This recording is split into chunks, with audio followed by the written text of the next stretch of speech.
ਤਾਂ ਬੁਲੇਟਿਨ ਦੀ ਸ਼ੁਰੂਆਤ ਕਰਾਂਗੇ ਪੀਐਮ ਮੋਦੀ ਦੇ ਉਸ ਬਿਆਨ ਤੋਂ ਜਿਸ 'ਚ ਉਹਨਾਂ ਨੇ ਦੇਸ਼ ਦੀਆਂ ਮਹਿਲਾਵਾਂ ਤੋਂ ਮਾਫੀ ਮੰਗੀ ਹੈ। ਤਾਂ ਬਿੱਲ ਪਾਸ ਨਹੀਂ ਹੋਇਆ, ਮਹਿਲਾਵਾਂ ਤੋਂ ਮਾਫੀ ਮੰਗਦਾ ਹਾਂ, ਪੀਐਮ ਨਰਿੰਦਰ ਮੋਦੀ ਇਹ ਕਹਿੰਦੇ ਹੋਏ ਨਜ਼ਰ ਆਏ ਨੇ। ਤਾਂ ਜ਼ਾਹਰ ਤੌਰ ਤੇ ਸੰਵਿਧਾਨ ਸੋਧ ਬਿੱਲ ਪਾਸ ਨਹੀਂ ਹੋਇਆ। ਉਸ ਤੋਂ ਬਾਅਦ ਪੀਐਮ ਮੋਦੀ ਕੱਲ ਰਾਤ 8:30 ਵਜੇ ਲਾਈਵ ਆਉਂਦੇ ਨੇ ਤੇ ਇਸ ਦੌਰਾਨ ਉਹਨਾਂ ਵੱਲੋਂ ਸਿੱਧੇ ਤੌਰ ਤੇ ਦੇਸ਼ ਦੀਆਂ ਮਹਿਲਾਵਾਂ ਤੋਂ ਮਾਫੀ ਮੰਗੀ ਜਾਂਦੀ ਹੈ। ਨਾਲ ਹੀ ਜ਼ਿਕਰ ਕਰਦੇ ਨੇ ਕਿ ਵਿਰੋਧੀਆਂ ਨੇ ਨਾਰੀ ਸ਼ਕਤਨ ਵੰਦਨ ਬਿੱਲ ਦੀ ਭਰੂਣ ਹੱਤਿਆ ਕੀਤੀ ਹੈ। ਅੱਧੀ ਆਬਾਦੀ ਦਾ ਅਧਿਕਾਰ ਖੋਣ ਵਾਲਿਆਂ ਨੂੰ ਇਸ ਪਾਪ ਦੀ ਸਜ਼ਾ ਜ਼ਰੂਰ ਮਿਲੇਗੀ। ਨਾਲ ਹੀ ਪ੍ਰਧਾਨ ਮੰਤਰੀ ਨੇ ਕਾਂਗਰਸ ਨੂੰ ਸੁਧਾਰ ਵਿਰੋਧੀ ਦੱਸਿਆ ਹੈ। ਸਿੱਧੇ ਤੌਰ ਤੇ ਡੀਲਿਮਿਟੇਸ਼ਨ ਬਿੱਲ ਤੇ ਝੂਠ ਫੈਲਾਉਣ ਦੀ ਕੋਸ਼ਿਸ਼ ਹੋਈ ਹੈ। ਹੱਦਬੰਦੀ ਨਾਲ ਕਿਸੇ ਦਾ ਨੁਕਸਾਨ ਨਹੀਂ ਹੋਣਾ ਸੀ। ਸਾਰੇ ਸੂਬਿਆਂ ਦਾ ਅਨੁਪਾਤ ਮੁਤਾਬਕ ਬਰਾਬਰ ਸੀਟਾਂ ਵਧਣੀਆਂ ਸਨ। ਇਹ ਪੀਐਮ ਮੋਦੀ ਕਹਿੰਦੇ ਹੋਏ ਨਜ਼ਰ ਆਏ ਨੇ। ਸਾਰੇ ਸੂਬਿਆਂ ਦੀ ਸ਼ਕਤੀ ਵਧਣੀ ਸੀ, ਸੂਬਿਆਂ ਦੀ ਹਿੱਸੇਦਾਰੀ ਘਟਣ ਦਾ ਝੂਠ ਫੈਲਾਇਆ ਗਿਆ। ਸਿੱਧੇ ਤੌਰ ਤੇ ਉਹਨਾਂ ਦਾ ਕਹਿਣਾ ਹੈ ਕਿ ਇਸ ਨੂੰ ਝੂਠ ਫੈਲਾ ਕੇ ਜੋ ਹੈ ਗੁੰਮਰਾਹ ਕੀਤਾ ਗਿਆ। ਹੱਦਬੰਦੀ ਵਾਲਾ ਬਿੱਲ ਸਾਰੇ ਦਲਾਂ ਲਈ ਮੌਕਾ ਸੀ। ਬਿੱਲ ਦਾ ਵਿਰੋਧ ਕਰਕੇ ਆਪਣੇ ਸੂਬਿਆਂ ਨੂੰ ਧੋਖਾ ਦਿੱਤਾ ਗਿਆ। ਸੀਟਾਂ ਵਧਦੀਆਂ ਤਾਂ ਵੱਧ ਲੋਕ ਸੰਸਦ 'ਚ ਪਹੁੰਚਦੇ ਤੇ ਜ਼ਾਹਰ ਤੌਰ ਤੇ ਸੂਬਿਆਂ ਨੂੰ ਵੀ ਵੱਧ ਅਧਿਕਾਰ ਮਿਲਦੇ। ਇਹ ਪੀਐਮ ਮੋਦੀ ਨਰਿੰਦਰ ਮੋਦੀ ਜ਼ਿਕਰ ਕਰਦੇ ਹੋਏ ਨਜ਼ਰ ਆਏ ਨੇ। ਨਾਲ ਹੀ ਕਿਹਾ ਕਿ ਅਸੀਂ ਹਰ ਰੁਕਾਵਟ ਨੂੰ ਦੂਰ ਕਰਾਂਗੇ, ਸਾਡਾ ਇਰਾਦਾ ਮਜ਼ਬੂਤ ਹੈ, ਵਿਰੋਧੀ ਸਾਨੂੰ ਰੋਕ ਨਹੀਂ ਪਾਉਣਗੇ। ਤਾਂ ਜ਼ਾਹਰ ਤੌਰ ਤੇ ਕਿਉਂਕਿ ਸੰਵਿਧਾਨ ਸੋਧ ਬਿੱਲ ਪਾਸ ਨਹੀਂ ਹੋਇਆ, ਮੈਜੋਰਿਟੀ ਤੋਂ ਖੁੰਝ ਗਿਆ, ਜਿਸ ਕਾਰਨ ਉਸ ਨੂੰ ਪਾਸ ਨਹੀਂ ਕੀਤਾ ਗਿਆ। ਜਿਸ ਤੋਂ ਬਾਅਦ ਹੁਣ ਲਗਾਤਾਰ ਹਾਲਾਂਕਿ ਵਿਰੋਧੀ ਧਿਰਾਂ ਇਸ ਨੂੰ ਲੋਕਤੰਤਰ ਦੀ ਜਿੱਤ ਦੱਸ ਰਹੀਆਂ ਨੇ, ਪਰ ਸਿੱਧੇ ਤੌਰ ਤੇ ਪੀਐਮ ਮੋਦੀ ਵਿਰੋਧੀ ਧਿਰਾਂ ਤੇ ਵੀ ਵਰਤੇ ਹੋਏ ਨਜ਼ਰ ਆਏ ਨੇ।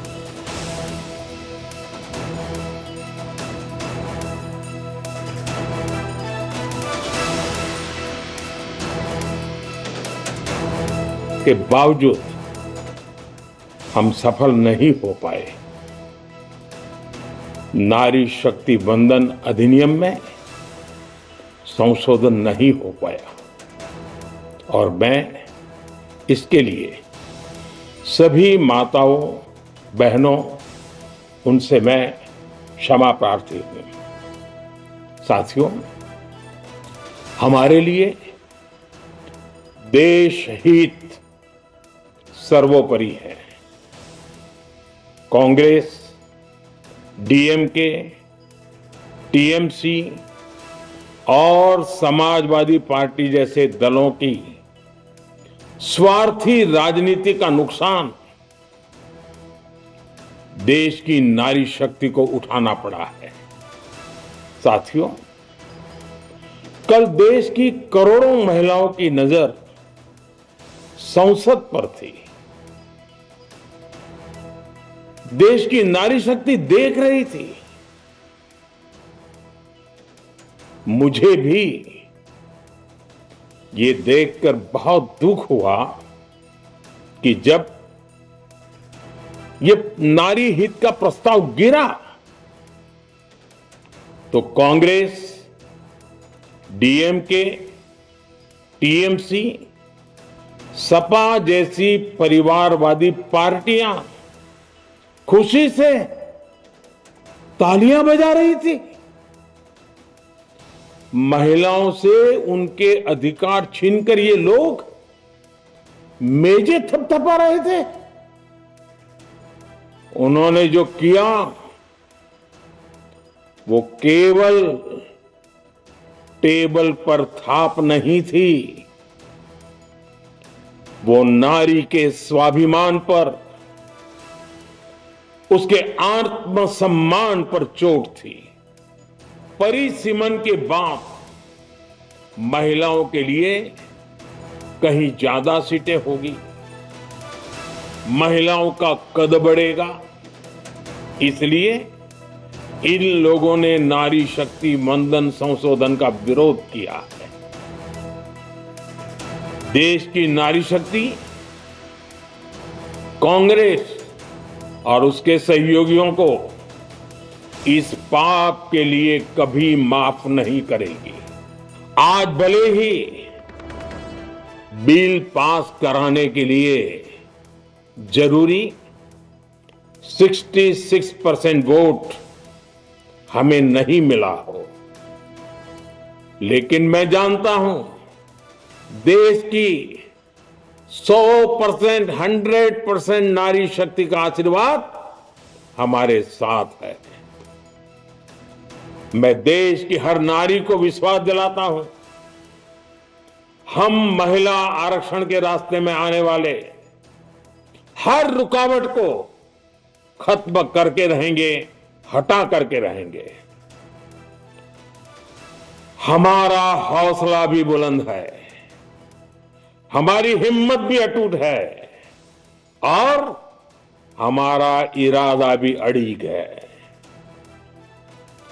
महिला आरक्षण का विरोध करने वाली पार्टियां ये देश की नारी शक्ति को संसद और विधानसभाओं में उनकी भागीदारी बढ़ाने से कभी भी रोक नहीं पाएंगे। कल हमारे पास संख्या बल नहीं था, लेकिन इसका मतलब ये नहीं है कि हम हार गए। हमारा आत्मबल अजय है।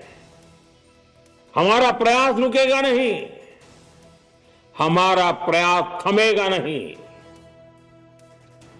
हमारे पास आगे भी और मौके आएंगे। हमें आधी आबादी के सपनों के लिए, देश के भविष्य के लिए इस संकल्प को पूरा करना ही है। ये संसद में सभी राज्यों की आवाज को अधिक शक्ति देने का प्रयास था। राज्य छोटा हो, राज्य बड़ा हो, राज्य की आबादी कम हो या राज्य की आबादी ज्यादा हो, सबकी समान अनुपात में शक्ति बढ़ाने की कोशिश थी।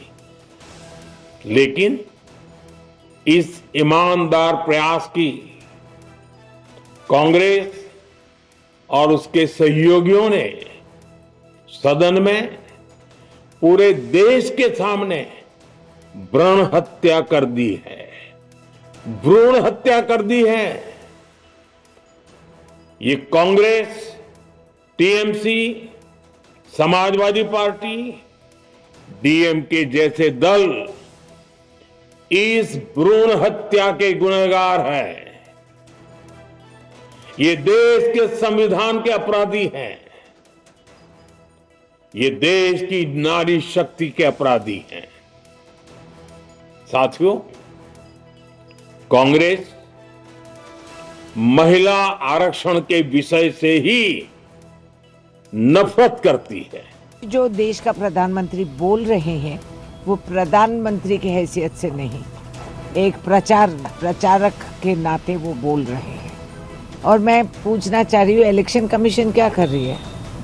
नेशनल टीवी पे जाके जो असत्य बोले जा रहे हैं और बोलते जा रहे हैं, 10 बार पार्टी का नाम ले रहे हैं, प्रचार कर रहे हैं। और जितने बार कांग्रेस का नाम लिया है पीएम, उतने बार महिला का ये नहीं बोले हैं।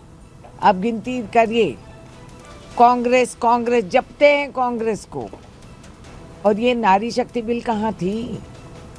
ये तो है ही नहीं। ये तो 2023 में हो गई थी। बिल लागू है, हिम्मत है, इतना प्रेम है, इतना अभिमान है, इतना मान है, ये सब आप बोल भ्रूण हत्या हुआ है तो दे दीजिए ना। लोकसभा में जितने लोग हैं आपके, हटाइए और दे दीजिए रिजर्वेशन। ये जो आने वाले इलेक्शंस में आपके पार्टी से कितने महिला लड़ेंगे मैं देखूंगी। आज कितना लड़ रहे हैं सब देख रहे हैं। ये तो कानून बन गया था 2023 में। अब इन्होंने नारी वंदन ये करके, जब ये फेल हो गया, इसकी आड़ में डिलिमिटेशन करके सबकी सीटें खाना चाहते थे कि पूरे के पूरे जो इलेक्टोरल स्ट्रक्चर है उसको चेंज कर दें। 1996 में जब ये आया था, जब ये इंट्रोड्यूस हुआ था, किसने मुखालफत की थी उसकी? मोदी जी का सपना नहीं है, ये राजीव गांधी का सपना है। और महिलाओं को आरक्षण मिल चुका है। बहुत बड़े देने वाले हो ना तो 543 के अंदर 2/3 बहुमत के लिए साथ ही होगा ना। तो आप सबके साथ बैठ करके चर्चा करके क्यों नहीं कर रहे हैं इसको? सबके साथ बैठिए, चर्चा करिए, फिर करिए। आप चुनाव के बीच में क्यों सत्र बुला रहे थे? क्या वजह थी आपको इतनी जल्दबाजी की? हमने तो मना नहीं किया। हमने तो कहा था कि आप नए सेंसस के बाद इसे लागू कर दीजिए। सरकारी पैसे पे प्रधानमंत्री के इवेंट चलते हैं। मन की बात ही होती है, मन की बातें ही हो रही है। मन की बात कभी पूरी भी करिए लोगों के। अपने मन की सब करेंगे, दूसरे के मन की सुनेंगे भी नहीं।